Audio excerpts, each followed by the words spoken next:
For those jonesing to hear something done by a Jones, it's the Medicare for the Lazy Man podcast. The podcast that really misses erasable bond typing paper. Last year, he spent most of Hanukkah learning how to spell Hanukkah. It's Medicare expert Doug Jones.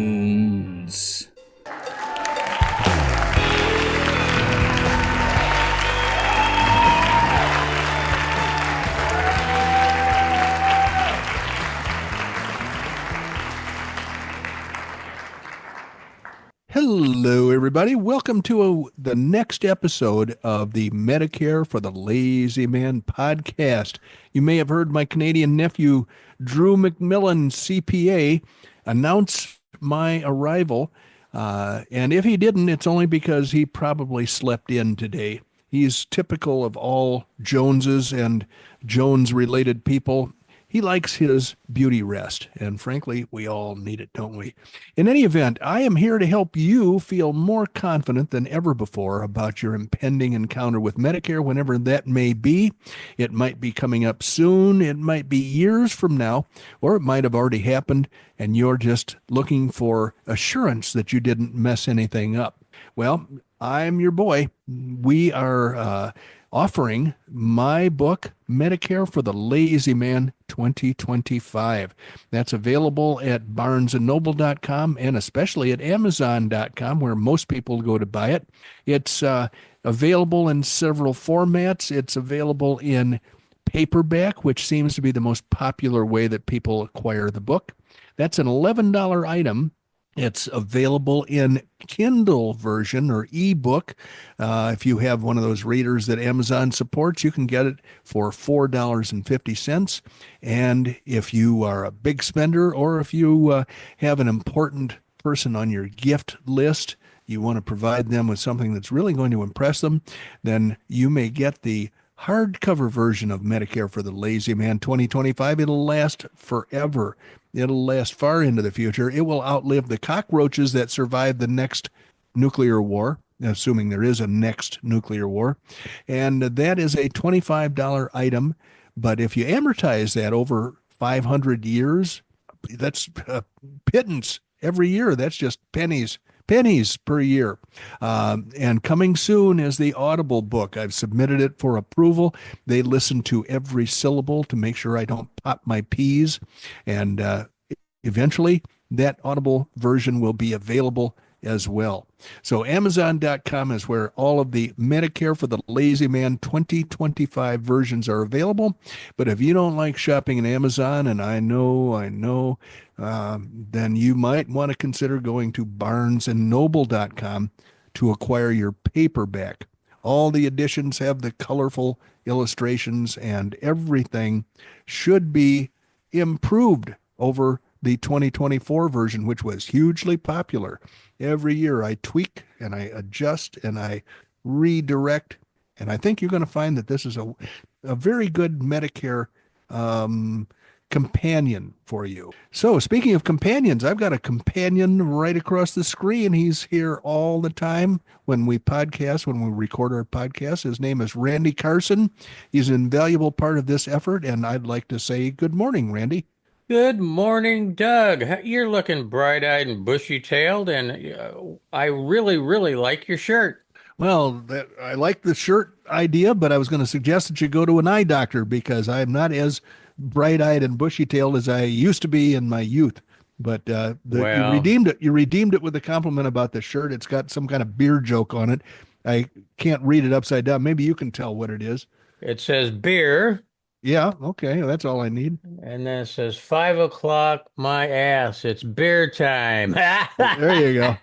This was a gift from somebody that knew that I like an occasional cocktail, and I think that's, I wear it with pride. I just forget which of the many beer t-shirts I put on this morning. Now, I would like to point out just a real quick piece of information for Doug. He and I were discussing yesterday Beefeater's Gin. Okay.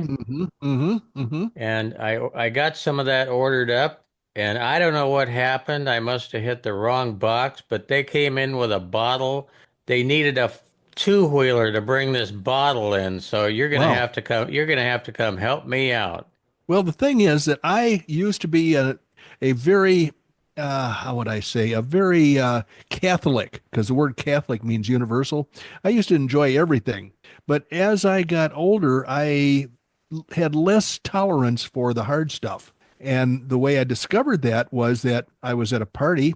My friends, the Bowlings, had a party on their deck outside their house in Illinois on a warm summer evening, and the husband, Paul, said, "Hey, why don't I get out a bottle of our Irish whiskey?" Now, I know you've had Irish whiskey because you spend a lot of time in Ireland. I'm getting two big thumbs up from Randy on that one. So he said, "How about we pass around the bottle or have shots or whatever?" And so we did. And then later on, I was telling one of my many hilarious stories. Normally, people are snoozing, losing interest, talking amongst themselves when I do that. But in this case, they were all looking at me, pointing and laughing. And I came to realize that what happened was my consumption of the Irish whiskey had given me a lisp. And I was speaking like a fancy boy. And everybody thought that was pretty Oh darn no, funny. not that. Oh no, that would be terrible. So I thought, well, that's just got to be a one-time thing. I can't possibly be permanently changed. And a couple of weeks later, we were at a car show, and it was cold. It was a cold Sunday morning, and so I said to the content curator, I said, "Let's go inside and have some Bloody Marys." This was at a Lions Club clubhouse, and so we left our car. I think we had the '66 Impala at that show. And we went inside, and I had a couple of Bloody Marys, enjoying the warmth. And walking by the big windows on the front of the clubhouse was the brother of our hostess. In other words, Mrs. Bowling. Her brother and I had not seen each other in years. And I said, "Hey, there's John. I have to go out and say hello to him." So I went rushing out the door, and I said, "John, it's great to see you again. Tell me what's been going on in your life." And he looked at me like I was a Martian. And the reason was because, once again, I had a lisp. I was talking to him like I would talk to, the people in Boys Town in Chicago. And it There you would be, go. yeah. So, frankly, I'm not sure I'm a good candidate to enjoy your Beefeater's gin, but I'll come over and watch you drink it. Well, I will certainly be testing that out. I've got to be honest with you. I'm looking forward to it because you have some history with it. Your family has some history with it, so it should have been. It's got to be good stuff. My family has some history with it because I never realized when I was a kid that this was unusual. The liquor store delivery man made regular stops at our house, and our house was out in the country, miles from civilization, and my father wasn't going to be lugging big boxes of booze. He didn't have a truck, so it was fortuitous that the liquor store that he dealt with actually had a delivery service, and that's how we got cases and cases of gin to get rid of. So I have. So when they backed in, did you have like a coal chute that they backed into, except for your liquor deliveries? And did the truck beep when it backed, or was that No, that was too long ago? no too long ago. When I was a kid, that was not a law. I don't know why the federal government makes everything beep nowadays when they back up, but I'm not sure if it's saved any lives or not. But I will say that the house was the service entrance on the house was on the ground floor, and our primary drinking area was on the second floor. So this guy had to lug all the cases of booze. Oh no. But you know something, it paid off. Some people are good at lugging things, and others are good at enjoying things. And I guess we just. Yes, absolutely. I totally understand. But I'm just curious. I'm really looking forward to I don't think I've ever tried. I mean, I'm not a huge martini fan, but I've been kind of testing out the waters for the last couple of weeks. But over the course of the years, I've had, obviously martinis here and there. But Uh-huh. I've never had beef eaters, so I'm looking forward to it. Well, I want to hear a full report when you finally get around to testing that. But in the meantime, we want to do a full report on Medicare Advantage and Yes. the evils and the horrible consequences of having chosen a Medicare Advantage plan rather than a Medicare supplement plan. And so I'm going to ask Randy to select a letter of the alphabet. I'm going to find the corresponding article in our stack of Medicare Advantage bad news, and let's see what transpires. Randy, would you please do your stuff? Okay, here we go. This takes a lot of thought, and I know it does, but it's worth it. Last Just time it took a magic wheel and you spun the yes, magic wheel. I don't know yes. what the. Well, I didn't bring my magic wheel with me yet. Maybe should Okay. I? Maybe that. You remember that 8 ball toy? Maybe we could use Oh, that. yeah. Ask again later was the answer I most Yeah, frequently got. yeah. There you go. So anyway, here we go. The magic letter is H, like hotel. Okay. Okay. Very good. I'm going to cross that out so we don't accidentally read the same article again a second time. And we're going to go through the alphabetical list. There we go. I found the article. And boy, oh boy, it looks like the content curator went after this one with a roller and yellow highlighter. So let's I had see. a real quick idea. What's that? When the content curator is in that position, just have her mark the stuff she doesn't care about. Okay. She'll have to read the whole article, then decide whether she's going to mark it in the negative or the positive. Yes, but and then Okay. it'll totally trip you up when we're trying to announce it.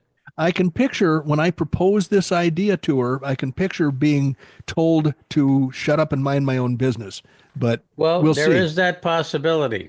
We'll see if that happens or not. So the headline, the government, that's CMS, Centers for Medicare and Medicaid Services. The government proposes more crackdowns on Medicare Advantage marketing and broker payments. Wow. Now that sounds like it could be good news for us. Let's see if that's really true. And let's remember also it's a proposal. Yeah. Randy's preparing to feel sorry for the Medicare Advantage weasels. He's got his violin out, he's tuning it up, and he's prepared to play a sad dirge. So the article says the government is proposing a set of new Medicare Advantage rules, including new standards that would impose more limits on the plan's payments to brokers and limit the role of third party marketers. I think those might be the call centers that break many of the rules that really irritate people. According to a news release from the government, the new rules would standardize payments that plans are allowed to make to brokers, which many Medicare beneficiaries, that's Medicare participants, rely on to help them choose their plan. According to the government, the current system advantages large insurers. In other words, the current system allows large insurers more latitude than the smaller regional insurers. And those large insurers can afford to pay brokers more in bonuses for enrolling members in the plans. Today's proposals further our efforts to curb predatory marketing and inappropriate steering that distorts healthy competition among plans. Oh, well, that's a lofty goal. Would that it were possible to achieve that goal. Here are 5 things to know about the proposed rules. Number 1, the government is proposing a cap on compensation that plans can pay brokers, which is set at $632, regardless of the plan a beneficiary enrolls in. So it doesn't matter which plan, all plans would be maxed out at $632 of commission. The cap is currently $601, so it's basically a raise. Everybody gets a raise for selling Medicare Advantage plans. That's fantastic. Number 2, the proposed rule would generally prohibit insurers from paying third-party marketing organizations volume-based bonuses for steering a certain number of enrollees to the plans. Number 3, under the proposed rule, plans would be required to issue a mid-year notice to enrollees informing them of any supplemental benefits that they have access to in their plan that they haven't been using. Number 4, the government is proposing a new restriction on marketing and supplemental benefits for chronically ill enrollees, requiring plans to disclose that these benefits are only available to enrollees with certain diagnoses, not all Medicare beneficiary. So basically, trying to stop some of the lying. And when has that ever worked on a large scale? Number 5, the proposed rule would reduce the number of plans able to enroll people duly eligible for Medicare and Medicaid outside of the open enrollment period. This would crack down on aggressive marketing of certain plans, according to the government. Okay, well, those were the proposals. And that was right after the election. I don't know whether the proposals have been enacted. I kind of doubt it because the Medicare Advantage plans are running rampant throughout the land.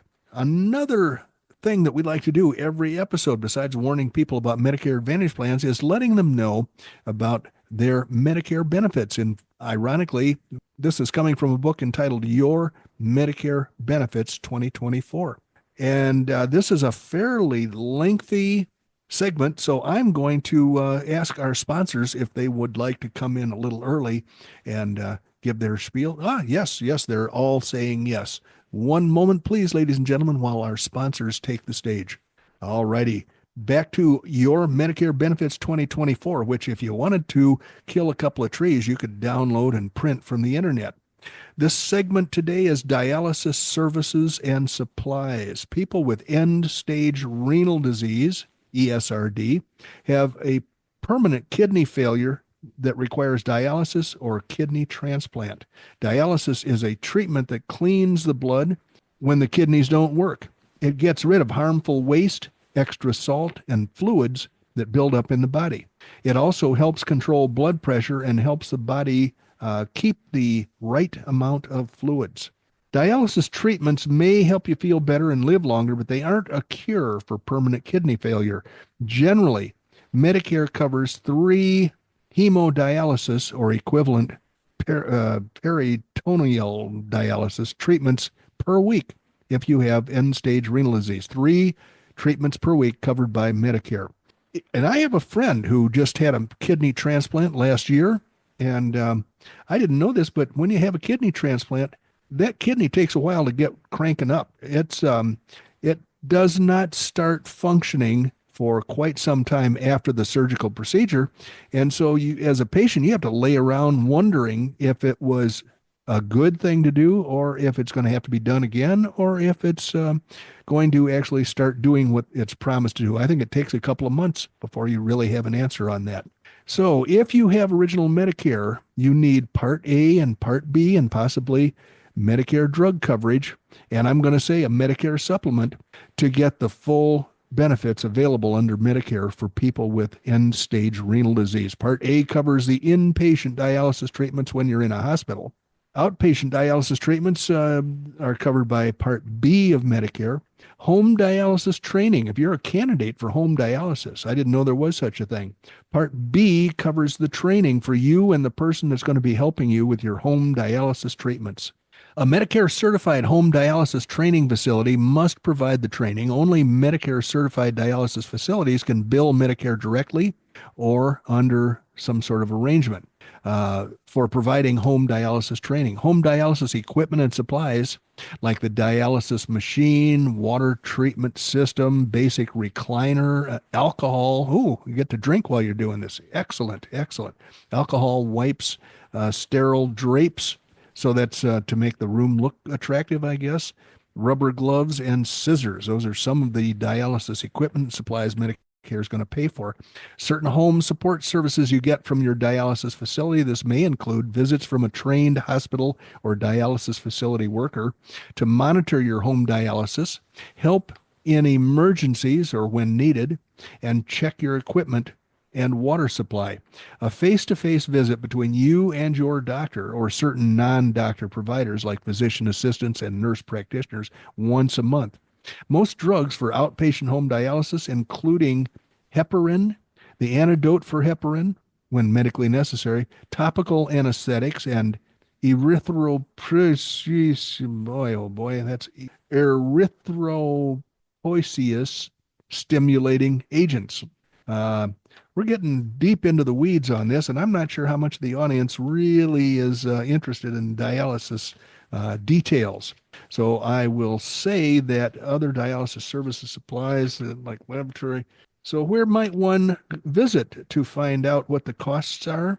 One might go to medicare.gov/coverage slash dialysis dash services dash supplies for cost information.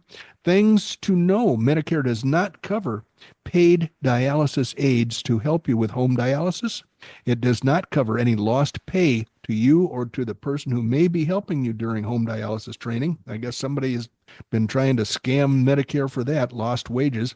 A place to stay during your treatment, and blood or packed red blood cells for home dialysis, unless that's part of a doctor's service. Go to medicare.gov/coverage /dialysis services supplies, as I said a short time ago. So that's dialysis in a nutshell for Medicare payment services.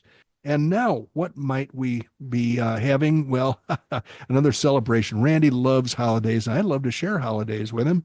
And I found out that coming up very soon, and we passed it. Well, by the time you hear this episode, it will have been gone.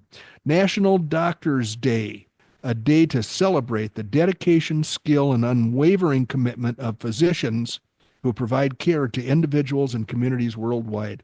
As a physician leader within the hospital that sent me this particular notification, this guy is filled with pride as he reflects on his colleagues' achievements and the care they provide for our patients. I'm excited to celebrate their talents.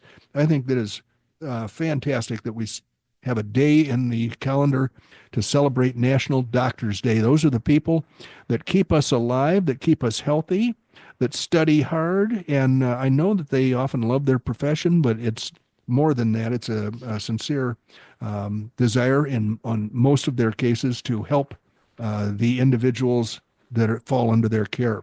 And then I had a horrible discovery because I found out, what do we do for nurses? It's not National Nurses Day. Oh, no, it's National Nurses Week. So we've got to have a whole week for nurses, which I believe are wonderful human beings and certainly necessary for the treatment of disease and injury. But I will say, do we need a week for nurses when the doctors only get a day? This is very concerning to me. National Nurses Week 2025 will be celebrated from May 6th to May 12th. This is an annual event that honors the contribution and sacrifices of nurses worldwide.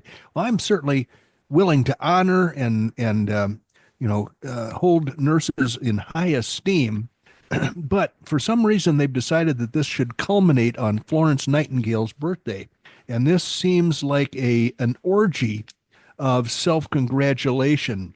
I found several articles that tell us how to celebrate National Nurses Week and nothing about how to celebrate National Doctors Day.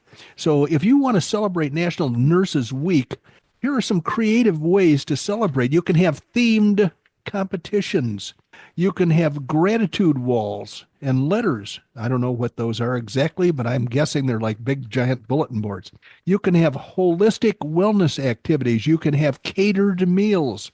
You can have nurse-themed Olympics. I saw one Olympic suggestion which had to do with making beds with hospital corners, like a race, and timed and judged for points. Spa services in the break room.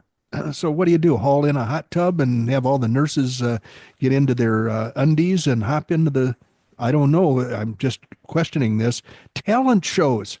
To celebrate National Nurses Week, we should take time out of our medical treatment of patients to have talent shows and prize raffles, among other things. I ran out of space to write down all the suggestions that were being made to celebrate National Nurses Week. So I'm telling you right now, nurses are an important part of the medical delivery system in America, and I want them all to be happy in their work. I want them to be skillful and helpful, as I'm sure many of them are. But the most important cog in the wheel are the doctors, and they only get one day. So I'm disturbed. I don't know who to write. I'm going to fire off a serious letter, a very direct complaint to somebody as soon as I find out who to complain to. On another note, it's very important when one is covered by a Medicare Advantage, or excuse me, a Medicare supplement plan, the good kind of Medicare insurance that I promote and sell. One of my considerations is I want a company that is going to hold the line on rate increases to the extent that they can. I know they have to maintain a profit. Everybody in America has to have profit. But if they are going to maximize their profit on the backs of my clients, then I don't want to sell that product, because my client's going to come back to me at some point in the future and say, hey, dude, my product that you sold me is getting a little expensive. Let's get another one. And sometimes I would have to tell my client, well, you've got some medical problems, and that's not going to be possible. It's kind of a crapshoot as to whether you live in a state that's going to allow you some flexibility or not. So I often look at the rate increases, not often enough though, and I just discovered something I hadn't known before, which supports a thing that I've been telling people, and that thing is Medicare supplements come in two flavors when I talk to my clients. They come in the very expensive, very comprehensive Plan G, and the very cost-effective high deductible Plan G. Now, the high deductible Plan G doesn't mean you've got to pay a chunk down. You have to pay the same annual deductible of $257 this year as the Plan G. They both have the same front-end deductible. When the benefits kick in, the very expensive Plan G pays 100% of everything after that. The very inexpensive high deductible Plan G pays 80%, or allows Medicare to pay 80% until you've paid a certain amount out of your pocket. Then it kicks in and pays the rest of the thing, bringing your benefit up to 100%, just like Plan G. Now, here's the situation. I say in several different places in my quotes that I send out to potential clients, and in my little video that explains how Medicare supplement plans work, that the rate increases are going to be more frequent and larger with the Plan G. The rate increases with the high deductible Plan G, the plan that I recommend everybody consider, are going to be less frequent and typically lower. So let's take New York, for instance. In much of New York City and surrounding areas, the Plan G premium, now this is higher than almost any other place in the country, $366 a month. Great coverage, but $366 is a lot of money. Now, if that plan requires a 10% rate increase, it is going to be another $36 a month on top of that. Now, how about if you had chosen my favorite plan, high deductible Plan G, and you had a monthly premium of $72? A 10% increase on the high deductible Plan G would be $7 a month, rather than the $36 a month increase on the Plan G, the expensive comprehensive plan. Well, that's one thing that supports what I've been talking about. According to this company's rates, you will, every time you get a rate increase, Plan G is going to have a much larger increase than the high deductible plan will have. Now, how about the frequency of the rate increases? That's the other element. I've always said that there are two advantages if you go with the high deductible Plan G. One is that your rate will be lower, your rate increases will be smaller, and the other thing is that your rate increases will be less frequent. So this company's chart that I'm looking at right now, their last Plan G rate increase, and as I look through all of their plans, the high deductible, or the regular Plan G, last increase February of 2025, so just a couple of months ago. The last increase for high deductible Plan G with this company in New York City, 3 years ago, February 1st of 2022. So once again, my two proposals for excellent reasons to purchase high deductible Plan G. One is the rate increases will be smaller, and two is that the rate increases will be much less frequent. And there's proof right there. And finally, we have a stack of things. I'm not quite sure where I should go with these. We've got a guy who wants to become a guest on the podcast, and I'm going to have to think about this seriously, because he's got an agent who is bugging me to speak to him on the phone. And I have explained to the agent, who's a very nice young girl, she keeps saying, why don't you just talk to the guy? And I keep saying, I don't like high deductible plans. Excuse me, I don't like Medicare Advantage plans. That was a mistake. And I don't think that I can ever be convinced to even listen to arguments about the Medicare Advantage plan being a better choice for people than the Medicare supplement plan. And she keeps going, oh, please. And so after begging me several times, I finally said, okay, I will speak to him on the telephone. Well, it turns out he's a very, very busy guy, so he can't speak to me on the phone until sometime towards the end of April. But I just want to let you know that I am going to examine the thought of having an opposing viewpoint being presented on this podcast, and I'm skeptical that it's going to be of any value to anyone. I'm not looking for a way to present an even Steven sort of arrangement here. I believe that one side is good, one side is evil. So I don't know how it's going to turn out, but I just wanted to let people know that I am giving consideration to having a guest on that's going to make a pitch for the value of Medicare Advantage plans and why people ought to consider them. So while we're holding our heads in our hands and shaking them and wondering where have I lost my way, I think it's time for Randy to probably slam the door on this travesty before it gets any worse. What do you think, Randy? Well, we are out of quarters, which it's happened on the past. Not a lot, but it happens. But one thing I would like to point out, maybe leave as a hanging chad for our next episode. Would you do me a favor, Doug, and run through why Medicare High Deductible Plan G is very, very misnamed? Because you don't have to pay a high deductible. The high deductible part comes because Medicare Plan G allows you to share a little bit of the cost of your medical treatment for a limited period of time.